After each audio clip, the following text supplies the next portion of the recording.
시작. 막힌 상황을 뚫어 유익을 끼치는 인생. 우리가 지난주부터 다니엘서를 우리가 보고 있습니다.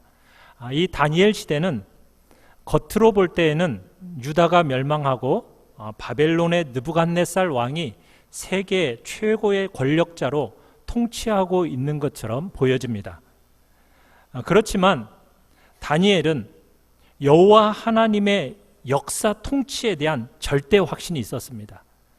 이 땅을 다스리는 이는 느부갓네살 왕이 아니라 여호와 하나님이 다스린다라는 그 확신이 있었기 때문에 우상 숭배에 동참하라는 느부갓네살의 그 음식 명령 앞에서도 거절할 수가 있었던 겁니다. 하나님께서는 그런 다니엘에게 어떠한 은혜를 베풀어 주셨습니까? 바벨론 전국에서 가장 지혜로운 인물이 되도록 하나님께서 은혜를 베풀어 주십니다. 그게 우리가 지난주 1장에서 보았던 내용이에요. 오늘 2장은 이 느부갓네살 왕이 아주 난해한 꿈을 꾸면서부터 시작이 되어집니다. 느부갓네살 왕이 꾼 꿈의 내용, 그것은 말해주지도 않으면서 바벨론의 현인들에게 그 꿈의 내용과 그 꿈의 해석을 요청하는 겁니다. 그러니 바벨론의 그 어떤 현인도 그 꿈 내용을 어떻게 알려줄 수가 있겠습니까? 그런데 이 폭군 느부갓네살 왕이 전국의 현인들을 이 꿈의 내용과 해석을 알려주지 않는다라고 처형하라고 명령을 내리게 되죠. 그런데 여기에 누구도 처형당하게 됐느냐면 다니엘과 그 세 친구도 이 바벨론의 다른 현인들과 함께 처형을 당할 위기에 처하게 된 겁니다. 그야말로 목숨이 경각에 달리게 된 거죠. 그런데 근위대장 아리옥이 처형 명령을 집행하려고 하는 그 찰나에 다니엘이 왕이 꾸었던 그 꿈과 그 해석을 느부갓네살 왕 앞에서 말하게 됩니다. 그 결과 다니엘과 세 친구는 물론 바벨론의 그 모든 현인들이 목숨을 구하게 되었다라는 내용. 그러면서 느부갓네살 왕이 다니엘을 바벨론 전역에 총리로 세우게 되고 세 친구를 지방의 권력자로 임명하게 되었다라는 이야기가 오늘 본문의 이야기입니다. 사랑하는 성도 여러분, 여러분은 다니엘처럼 목숨 걸릴 정도의 상황은 아니더라도 정말 앞뒤 좌우로 꽉 막힌 그런 상황에 처해 본 적이 있으십니까? 어떻게 하면 그렇게 꽉 막힌 상황 속에서 우리의 인생이 확 뚫리는 경험을 할 수 있을까? 오늘 본문 속에서 우리가 그것을 함께 보고자 합니다. 자, 1번을 같이 한번 읽어봅니다. 본 내용 관찰 1번입니다. 시작. 꽉 막힌 상황을 뚫어주시는 하나님. 자, 오늘 1절을 다시 한번 보시면은 느부갓네살이 즉위한 지 몇 년 만에 번민하는 꿈을 꾸게 되었습니까? 2년에 번민하는 꿈을 꾸게 됩니다. 참 많은 전쟁터를 누비면서 온갖 위기 상황 속에서도 담대했던 이 느부갓네살 왕이었지만 강렬하고 난해한 이 꿈을 꾸니까 밤에 잠을 이룰 수가 없을 정도로 마음이 몹시 어려워졌습니다. 왕이 몹시 불안하고 두려운 마음에 자신을 늘 자문해 주던 왕궁의 지혜자들, 고문들을 이제 긴급 소집한 겁니다. 2절에 보니까 그들은 어떤 사람들이었다라고 이야기하고 있습니까? 박수, 술객, 점쟁이, 술사들이었다라고 이야기합니다. 이 사람들은 느부갓네살 왕 옆에서 꿈을 해몽해 주고 또 정치에 대한 자문을 해주며 또 이 세계 정세의 분석을 해주고 또 종교 의식을 담당하던 사람들이 이 사람들입니다. 그리고 이 시대에는 미래를 예측함에 있어서 어떤 식으로 예측을 했느냐면 꿈을 통해서 예측을 했고요. 또 천체, 하늘의 해와 달과 별의 그 모습을 통해서 미래를 예측했으며 때로는 동물의 간이나 폐 등으로 미래를 예측했었습니다. 자, 그런데 이 느부갓네살 왕이 꿈을 꾼 거예요. 근데 이 꿈꾼 내용이 자신과 바벨론의 미래에 대해서 아주 중요한 어떤 단서, 알려주는 단서라고 느낌이 든 겁니다. 그래서 그 내용과 해석을 알고 싶어서 참으로 스스로 이렇게 고민해 봤는데 알 수가 없는 거네요. 그래서 고민에 빠져서 이 꿈과 해석을 알려달라고 이제 명령을 내리게 된 겁니다. 박수와 술객과 점쟁이와 술사들은 그 꿈을 말해주면 저희들이 해몽해 주겠습니다, 이렇게 말을 합니다. 그런데 바벨론 왕 느부갓네살이 어떻게 얘기합니까? 꿈을 알려주지 않습니다. 그러면서 그 꿈과 해석을 말해달라는 거예요. 알아내라는 거예요. 여러분, 이러니 어떻겠어요? 정말 당황스럽지 않겠습니까? 마치 시험관이 그런 거죠. 야, 내가 너한테 꼭 내고 싶은 문제가 있거든? 그 내고 싶은 문제 뭐가 뭔지 한번 맞춰봐. 그리고 그 답까지 맞춰내. 아니, 이렇게 말하는 것과 같은 거예요. 정말 기가 찰 일 아닙니까?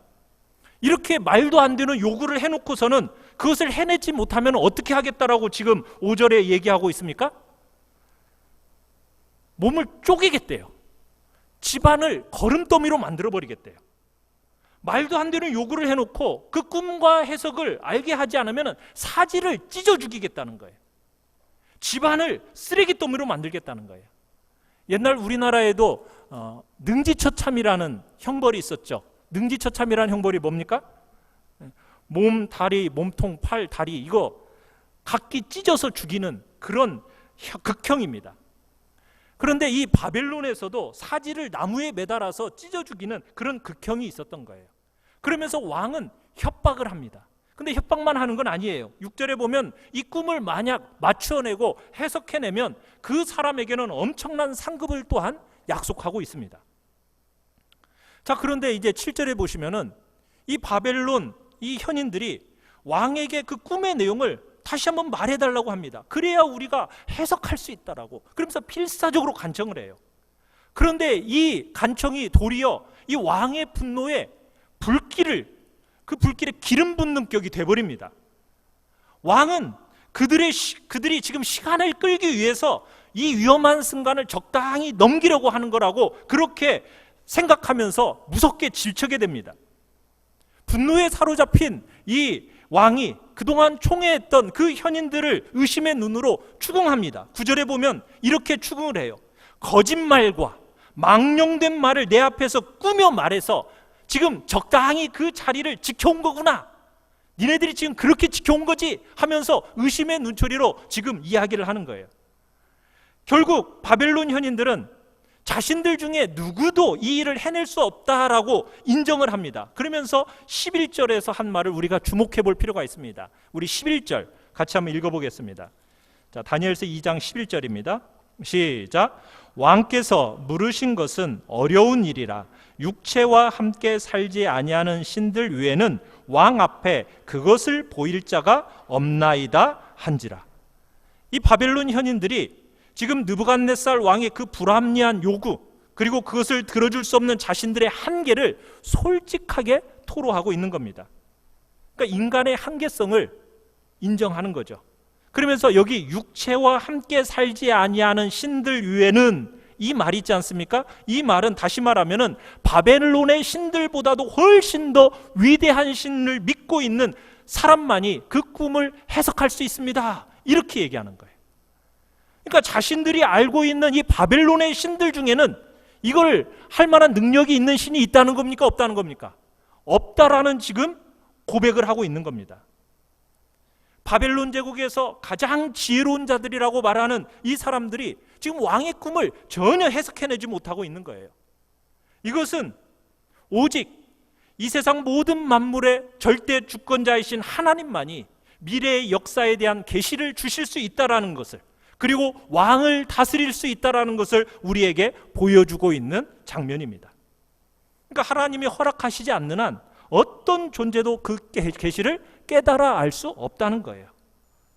진짜 영적인 위기 앞에 느부갓네살은 바벨론 왕실이 섬겨왔던 그 어떤 우상 종교도 그걸 알아낼 수 없는, 정말 무력하기 짝이 없는 그런 정치적인 쇼에 불과한 것을 내가 믿어왔다라는 것을 지금 인정할 수밖에 없는 그런 환경으로 몰아가게 된 겁니다.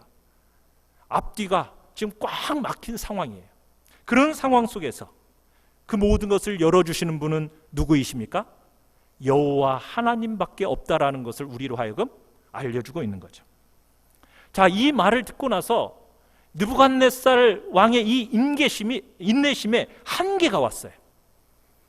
그래서 12절에 보면 답은 하지 않고 오히려 말도 안 되는 요구를 한다고 막 자신을 탓하는 이 바벨론 현인들의 말에 이 왕의 화가 머리끝까지 치밀어 오른 겁니다. 여러분, 사람이 분노에 사로잡히면 이성을 잃어요. 자기 말대로 하지 않는다고 지금 이제 모든 현인들을 어떻게 하라고 명령을 내리고 있습니까? 능지처참해버리라, 이렇게 지금 근위대장 아리옥에게 명령을 내리고 있는 겁니다. 자기 말대로 하지 않는다고 전국의 모든 현인들을 처형하라는 명령을 내리는 거예요. 정말 폭군 중에 폭군입니다. 그래서 덩달아서 지금 다니엘과 이 세 친구도 지금 처형당할 위기에 처하게 된 거예요. 지금 느부갓네살 왕은 자기의 인생에 뭔가 딱 막히니까 어떻게 지금 해결하려고 합니까? 위협과 분노로 해결하려고 하는 겁니다. 모든 것이 꽉 막혔을 때, 여러분, 하나님은 어디서 뭘 하고 계시는 걸까요? 하나님은 가만히 계시는 걸까요? 구경이나 하고 계시는 걸까요? 아닙니다. 하나님은 그런 상황 아실까요? 모르실까요? 다 아십니다. 이런 막힌 상황 하나님이 다 허용하에, 그분의 허용하에 발생되어지는 겁니다. 그렇다면 하나님은 그 막힌 상황 속에서 어떤 작업을 하고 계시는 거겠습니까? 그 막힌 상황 속에는 하나님의 놀라운 계획이 배후에 숨어 있습니다.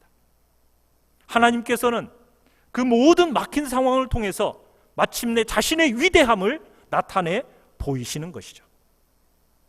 여러분, 4절로 다시 한번 넘어가 보실까요? 4절에 보면 바벨론 현인들이 왕에게 말씀을 드리는데 무슨 말로 말했다고 지금 얘기하고 있습니까? 아람말로 이렇게 되어 있죠. 아람말로. 그 아람말이란 말을 여러분 밑에 작은 글씨로 1번이라고 써 있고 뭐라고 적혀 있습니까? 다니엘서에 보면, 원문에 보면 2장 4절부터 7장 28절까지는 아람어로 되어 있습니다. 나머지 부분은 히브리어로 되어 있는데 이 부분만큼은 아람어로 되어 있다는 거예요. 아람어가 어떤 용어냐면 그 당시에 세계 공용어예요. 오늘날의 세계 공용어는 어느 나라 언어입니까? 영어지 않습니까? 그러니까 이 당시에 하나님께서 아람어로 기록하게 하신 이유가 뭐였겠어요? 여기에 기록된 모든 사건을 온 세상에 알리시겠다라는 의도 속에서 지금 아람어로 기록하게 하셨다는 얘기입니다. 느부갓네살 왕이 꿈을 꾸고 그 내용과 해석을 몰랐던 사건으로부터 시작해가지고 위대하신 하나님이 어떻게 해결해 나가시는지 이 당시 전 세계에 알리셨다라는 이야기입니다. 그래서 어떤 의미에서 다니엘서 2장 4절에서부터 7장 28절까지를 다니엘의 선교라고 이야기할 수가 있는 겁니다. 위대하신 하나님, 그 하나님께서 하신 일을 전 세계에 알리신 것이기 때문에 우리는 이 구간을 다니엘 선교라고 얘기할 수 있는 거예요. 그러면 다니엘서 2장부터 7장에는 전 세계에 위대하신 하나님을 어떻게 알리고 있는가? 자, 우리 한번 내용을 한번 보시면은, 자, 뒤에 떠 있는 걸 보시면은 A, B, C, C-, B-, A- 이렇게 되어 있죠. 그러니까 이 장이 대꾸로, 교차 대꾸로 되어 있다는 얘기입니다. 내용은 어떤 거냐면 다니엘서 2장은 지금 느부갓네살 왕의 꿈과 그 해석을 통해서 세상의 내 제국과 그 후에 올 하나님의 왕국을 보여줍니다. 우리가 이제 다음 주에 보는 3장은 다니엘의 세 친구가 느부갓네살 왕이 세운 신상 앞에 절하지 않으면 풀무불에 던져지겠다라는 그 죽음의 위협 앞에서도 여호와 하나님을 절대 신뢰하는 그 신앙을 지켜서 승리한 내용이 나옵니다. 4장에서는 교만한 느부갓네살 왕을 하나님이 징계하십니다. 그리고 그 느부갓네살 왕이 회개하고 회복되는 내용이 나옵니다. 5장에서는 교만한 벨사살 왕을 하나님이 징계하시고 그리고 벨사살 왕이 하나님의 징계로 말미암아 받아 죽고 바벨론이 멸망하는 내용이 나옵니다. 그리고 6장에서는 다니엘이 사자굴에 던져지는 그 죽음의 위협 앞에서도 여호와 하나님을 절대 신뢰하면서 신앙을 지키는 내용이 나와요. 그리고 7장에서는 내 짐승 환상을 통한 세상의 내 제국과 그 후에 오셔서 하나님의 왕국을 세우시고 영원히 다스리실 인자 같은 분 예수 그리스도에 대한 환상을 기록하고 있습니다. 하나님은 꽉 막힌 현실 속에서 그 예수 그리스도 안에서 뚫어주시는 세상의 통치자요 우리의 구원자가 되신다라는 것을 우리에게 보여주고 있는 겁니다. 여러분의 삶에 꽉 막힌 것 같은 상황이 여러분의 삶에 계십니까? 그런 상황 속에서 여러분들은 어떻게 처신하고 계십니까? 느부갓네살 왕은 그렇게 꽉 막혔다고 해가지고 그 같은 상황 속에서 위협으로, 분노로 그렇게 반응을 보였습니다. 바벨론의 현인들은 그 꽉 막히는 현실 속에서 공포와 두려움 속에 벌벌 떨며 반응을 했습니다. 그런데 다니엘과 세 친구는 어떻게 반응을 보였습니까? 자, 우리 앞에 2번을 같이 한번 읽어보겠습니다. 2번입니다. 시작. 막힌 상황을 기도로 뚫어내는 다니엘. 14절에 가보시면 느부갓네살 왕은 지금 근위대장 아리옥을 통해서 바벨론 현인들을 죽이라고 명령 내렸고 그 명령에 이제 아리옥이 나갔어요. 그 아리옥을 만나자 다니엘이 14절에 명철하고 슬기로운 말로 대응했다고 얘기합니다. 그리고 16절에 가보면 다니엘은 그 근위대장을 통해서 느부갓네살 왕 앞에 직접 들어가서 뭐라고 얘기하냐면 시간을 주시면 왕에게 그 해석을 알려드리겠습니다. 이렇게 용기 있게 말을 합니다. 여러분, 다니엘의 용기를 한번 생각해 보십시다. 바벨론의 모든 현인들을 지금 처형하라는, 어떻게 보면 희대의 폭군 느부갓네살 왕, 그분 앞에 지금 직접 나아가서 이렇게 말할 수 있다라는 것이 여러분 쉬운 일입니까? 어떻게 보면 불을 뿜어내는 것처럼 벌건 화산 같은 그 왕 앞에 나아가서 여러분 입을 번긋한다라는 것은 그렇게 쉬운 일이 아닙니다. 느부갓네살 왕 앞에 다니엘이 그렇게 담대하게 용기 있게 나아갈 수 있었던 이유는 무엇이었겠습니까? 바로 그 느부갓네살 왕보다도 크신 하나님, 훨씬 더 크신 여호와 하나님, 그분이 계시다라는 절대적인 신뢰 속에서 이런 용기가 생긴 것이죠. 자, 다니엘은 왕에게 시간을 요청한 후에 이제 집으로 돌아갑니다.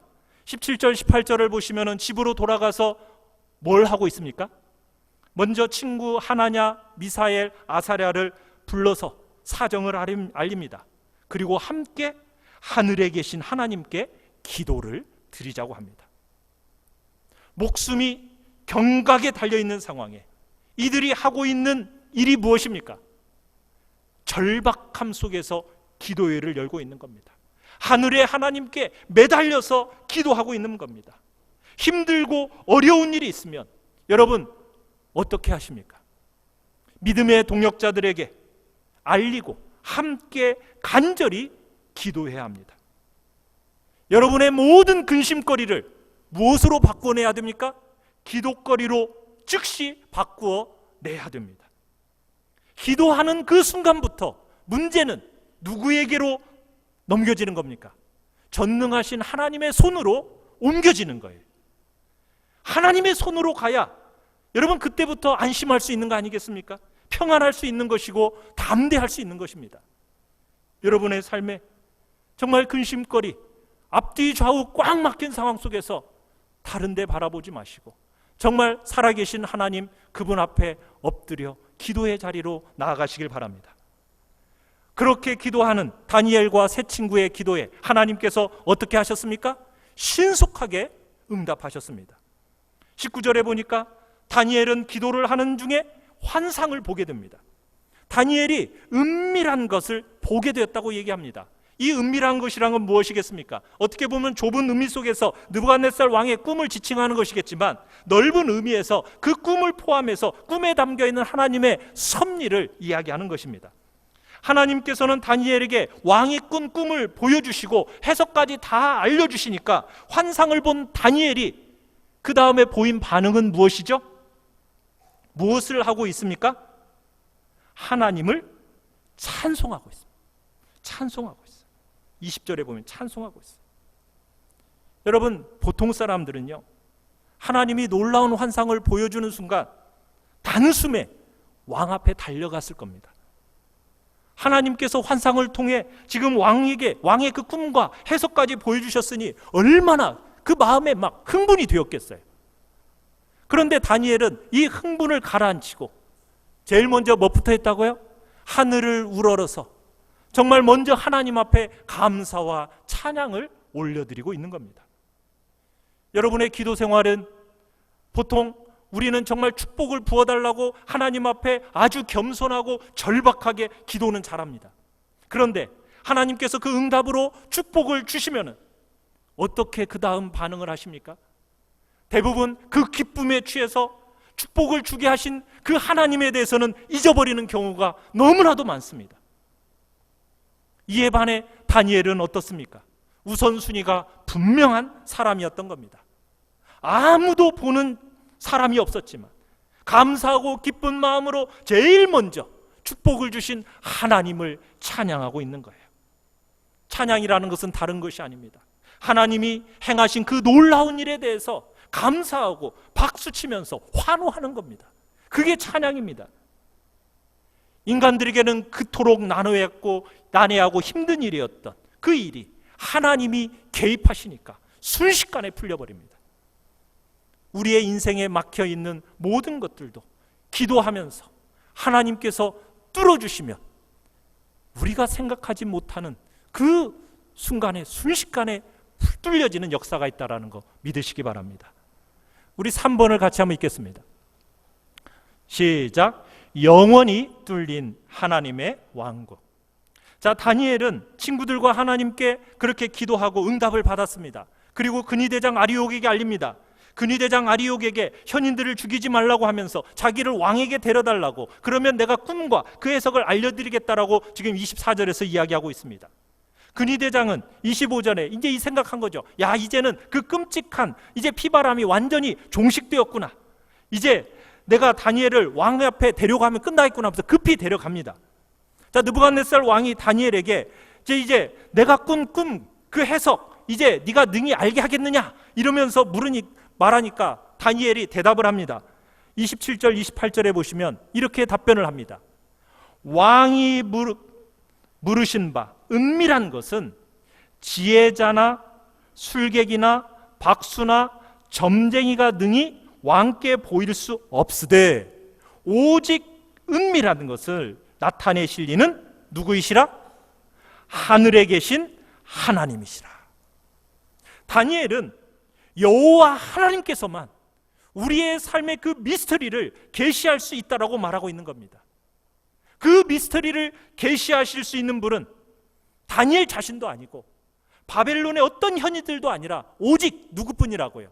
여호와 하나님뿐이라고 밝히고 있는 겁니다. 어떻게 보면 이 순간은요, 다니엘 자신을 과시할 수 있는 결정적인 순간이었습니다. 그런데 자신은 완전히 지워버립니다. 그리고 오직 누구만을 드러내고 있습니까? 여호와 하나님만을 드러내고 있는 겁니다. 드디어 다니엘이 느부갓네살 왕이 꾼 꿈을 왕에게 말하기 시작합니다. 그게 이제 31절부터 45절까지의 내용입니다. 자, 뒤에 그림을 보시면요, 이제 느부갓네살 왕이 본 인간상입니다. 찬란하고 경외심을 유발하는 하나의 거대한 인간상을 봤다라는 거예요. 자, 근데 그 인간상의 머리는 뭘로 되어 있고요? 무엇으로? 금으로. 그 다음에 가슴과 두 팔은 은으로. 그 다음에 배와 넓적다리는 노스로. 종아리는 쇠로. 발 얼마는 쇠, 얼마는 진흙.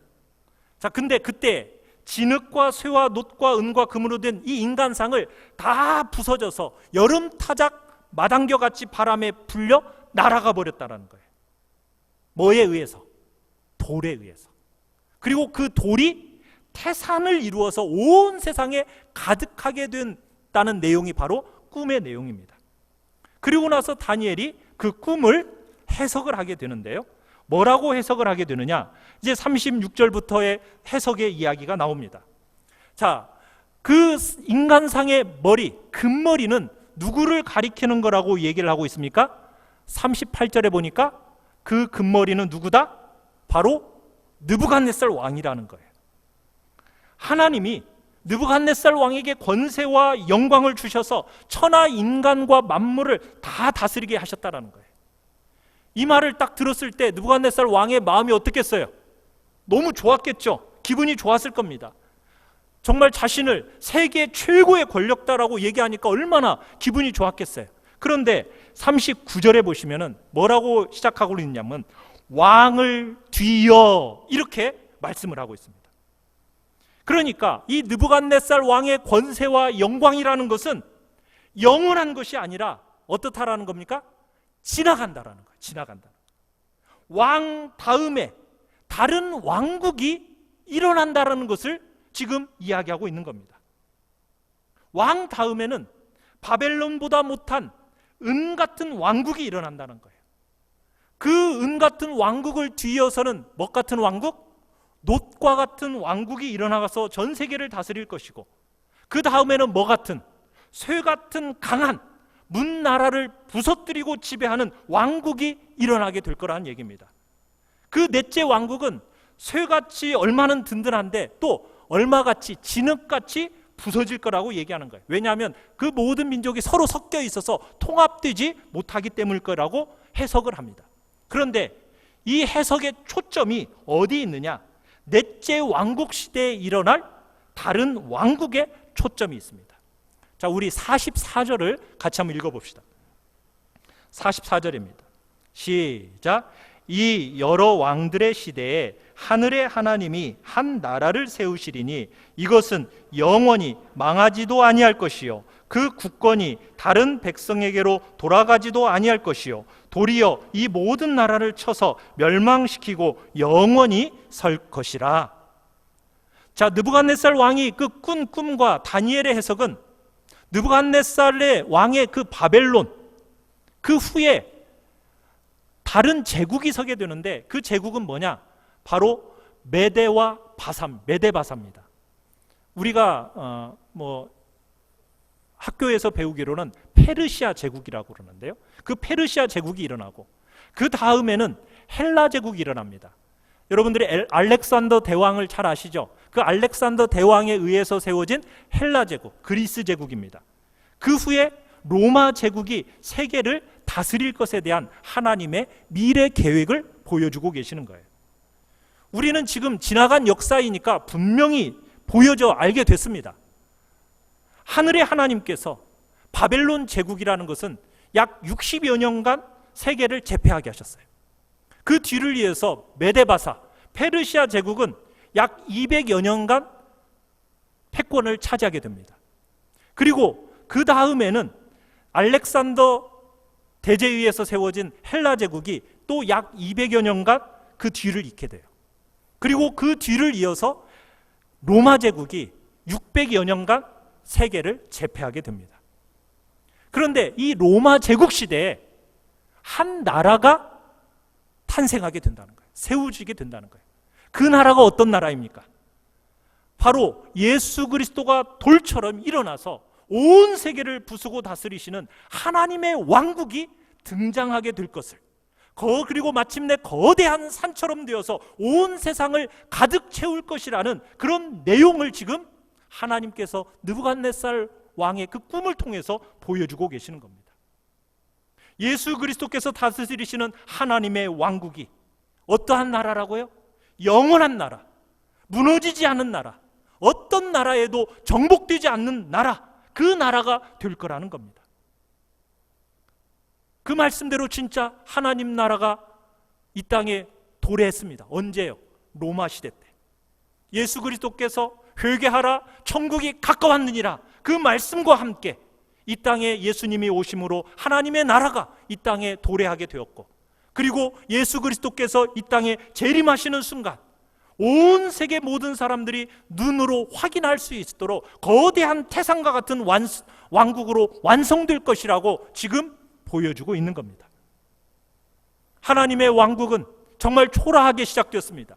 유대의 베들레헴에서 한 아기가 태어나심으로 말미암아 시작되었지만 그 영향력은 점점 커지게 되었고 마침내 하나님의 나라가 완성이 되어지는, 주님이 재림하시는 그날에는 이 세상의 모든 나라들은 다 부서지고 홀로 그 하나님의 왕국만이 우뚝 서서 정말 영원히 계속될 것임을 우리에게 보여주고 계시는 겁니다. 세상의 모든 제국들은 흔적 없이 사라질 것입니다. 그러나 온 우주 안에 어린 양 예수 그리스도의 이름을 찬양하는 하나님의 백성들은 이 온 세상에 가득하게 될 것임을 지금 보여주고 계시는 거죠. 사랑하는 성도 여러분, 세상 나라가 금처럼 은처럼 노처럼 철처럼 정말 아무리 거대하고 찬란하고 위대하게 보여도요, 인간 문제 해결할 수 없습니다. 새로운 왕이 등장할 때마다, 참으로 새로운 지도자들, 대통령들이 등장할 때마다 모든 문제들을 해결해 줄 수 있는 것처럼 참으로 여러 가지 약속들을 하지만 여러분, 문제가 해결이 됩니까? 안 됩니까? 해결할 수가 없는 거예요. 왜? 세상의 왕국이라는 것은 다 막힌 왕국으로 끝나버리기 때문입니다. 오직 하나님의 왕국만이 세상의 모든 문제를 해결하는 뚫린 왕국으로 영원히 계속될 것임을 우리에게 보여주고 있는 것입니다. 자, 그렇다면 네 번째 같이 한번 읽어보겠습니다. 시작. 어디에 초점을 맞추며 살 것인가? 사랑하는 성도 여러분, 우리는 거대하고 찬란한, 정말 어떻게 보면은 눈에 보이는 그런 세상 나라에 우리의 초점을 맞추며 살아가서는 안 되겠습니다. 세상 나라는 결국 어떻게 된다고요? 망하고 말 것입니다. 결국 지나가고 말 것입니다. 아무리 찬란해 보이고 거대해 보였던 모든 나라들, 제국들 다 어떻게 되었습니까? 결국 무너져 버렸습니다. 그러나 하나님의 나라는 비록 초라해 보이고 박해당하는 것처럼 보여도 세상 모든 나라를 부숴버리고 영원히 우뚝 설 나라라는 거 여러분 믿으시길 바랍니다. 이 하나님의 나라는 결코 지나가지도 않고 무너지지도 않고 그리고 흔들리지도 않는 영원한 나라라는 거, 우리는 그 나라에 속한 하나님의 백성임을 믿으시길 바랍니다. 그러기에 우리는 이 땅을 소망하며 살아가는 존재들이 아닙니다. 하나님 나라의 백성으로서 하나님 나라에 초점을 맞추며 살아가야 되겠습니다. 지나가고 흔들리고 망할 이 세상 나라에 여러분의 삶에 초점을 맞추지 마시고 정말 하나님 나라에 소망을 두고 하나님 나라의 가치관으로 이 땅을 살아가십시오. 그리고 하나님의 뜻대로 살아가는 것만이, 그것이 영원한 가치를 지니게 된다는 것을 우리에게 말씀하고 있습니다. 요한일서 2장 17절을 같이 한번 읽어보겠습니다. 시작. 이 세상도 그 정욕도 지나가되 오직 하나님의 뜻을 행하는 자는 영원히 거하느니라. 예수 그리스도 위에 세워지는 하나님의 나라, 그 나라만이 흔들리지도 않고 망하지도 않고 빼앗기지 않는 영원한 나라입니다. 그러나 예수 그리스도를 거절하는 모든 사람들은 다 부서져 버릴 것입니다. 오직 예수 그리스도, 그분을 마음속에 영접한 하나님의 백성들만이 영원한 천국에서 지복을 누리게 될 것입니다. 그러기에 우리 예수 그리스도께서 마태복음 6장 33절에 이렇게 말씀하셨죠. 같이 한번 읽어봅시다. 시작. 너희는 먼저 그의 나라와 그의 의를 구하라. 그리하면 이 모든 것을 너희에게 더하시리라. 우리는 무엇보다도 먼저 삶의 모든 분야에서 하나님의 의로운 통치를 받아야 합니다. 우리의 가정과 우리의 일터, 우리의 교회가 정말 하나님의 의로운 통치를 최우선으로 추구해야 합니다. 우리는 이런 질문을 던지면서 살아야 됩니다. 예수 그리스도께서 이 자리에 계신다면 어떻게 하실까? 한번 따라해 볼까요? 예수님이 이 자리에 계신다면 어떻게 하실까? 여러분, 우리는 매 순간 무슨 일을 선택할 때마다 이런 질문을 던지면서 바르게 살아야 합니다. 하늘로부터 우리 주 예수 그리스도께서 곧 세상에 재림하실 것입니다. 예수 그리스도께서 재림하시면 막힌 이 세상을 뚫어주는 그런 천국으로 바꾸어 내실 것입니다. 우리는 이 세상에 발붙이고 살면서 천국 시민으로서 정말 천국의 소망과 천국의 가치관으로 이 세상에 영향을 미쳐야 합니다. 천국 소망, 그것만이 이 막힌 세상을 뚫어내는 유일한 길입니다. 전국의 가치관으로 우리는 막힌 세상에 뚫린 인생과 역사의 길을 보여줘야 됩니다. 우리가 천국에 초점 맞춰 살 때 세상에 참된 영향을 미칠 수 있습니다. 자, 이렇게 다니엘이 느부갓네살 왕에게 그가 꾼 꿈을 알려주고 그 꿈을 해석해 줬더니 46절을 보시면 느부갓네살 왕이 어떻게 하고 있습니까? 다니엘에게 엎드려 절을 하고 있습니다. 세계 최대 왕국, 어떻게 보면 폭군 황제가 포로 소년에게 엎드려서 무릎을 꿇고 절을 하고 있습니다. 누가 누구를 이긴 것입니까? 느부갓네살 왕은 유다 예루살렘을 포위하고 점령하고 성전의 그릇들을, 그리고 장래가 촉망되는 청소년들을 약탈하고 옮겨와서 마치 자기가 승리한 것 같았어요. 그렇지만 천하의 황제 이 느부갓네살이 지금 무슨 일을 하고 있는 겁니까? 포로 소년에게 무릎을 꿇고 엎드려서 절하는 모습을 한번 보십시오. 그리고는 느부갓네살 왕이 다니엘에게 예물과 향품을 주면서 이렇게 고백을 합니다. 우리 47절 같이 한번 읽어보겠습니다. 시작. 너희 하나님은, 왕이 대답하여, 시작. 왕이 대답하여 다니엘에게 이르되 너희 하나님은 참으로 모든 신들의 신이시요 모든 왕의 주제시로다. 내가 능히 이 은밀한 것을 나타내었으니 내 하나님은 또 은밀한 것을 나타내시는 이시로다. 아멘. 느부갓네살 왕은 그 시대 많은 신들을 섬기는 왕이었습니다. 여호와 하나님은 신들 중에 신, 왕 중에서도 모든 왕을 주재하시는 분이시다라고 지금 높이고 있습니다. 모든 은밀한 것을 나타내시는 신통한 최고의 신으로 지금 보고 있는 겁니다. 그리고는 다니엘의 하나님을 칭송하는 고백과 함께 다니엘에게 귀한 선물을 주면서 다니엘로 하여금 바벨론 전역을 다스리게 맡깁니다. 그뿐만이 아니라 이제 다니엘의 요청에 따라 다니엘의 새 친구를 바벨론 지방 권력자로 세우게 된 거죠. 사랑하는 성도 여러분, 다니엘이 여호와 하나님에 대한 절대 주권을 신뢰하고 하나님의 말씀대로 자기를 더럽히지 아니하리라고 목숨 걸고 결단한 결과 하나님께서 다니엘과 그 새 친구를 높이셨습니다. 그리고 계속해서 하나님의 그 천국에 대한 소망과 가치관으로 이 땅을 살아가는 그 다니엘과 새 친구에게 하나님께서는 이 세상의 역사의 운행 미스테리를 다 깨닫게 하시고, 그리고 그 기도에 응답하시고, 그리고 세상 최고의 영향력을 미치도록 하나님은 만드셨다는 사실입니다. 오늘 우리도 이 시간 결단하며 나아가기를 원합니다. 정말 다니엘처럼 자기를 더럽히지 아니하리라는 그 결단, 그 결심과 함께 거룩한 날갯짓을 해보십시오. 그러면서 정말 기도하여 기도의 응답을 통해 여러분에게 꽉 막힌 것 같은 그 상황이 뚫리는 놀라운 체험이 있기를 간절히 바랍니다. 지나가는 세상 통치권에 살면서 여러분 영원한 하나님 나라에 우리는 소망을 두고 살아가는 자처럼 하나님 나라의 가치관을 따라 살아가십시오.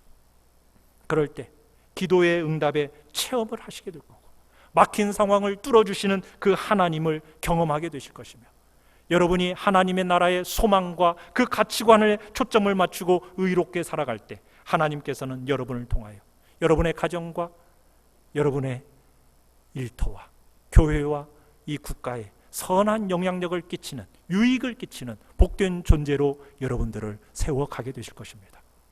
그런 모든 은혜가 여기에 있는 모든 우리 한우리 전원교회 성도들에게 나타나기를 간절히 축원합니다.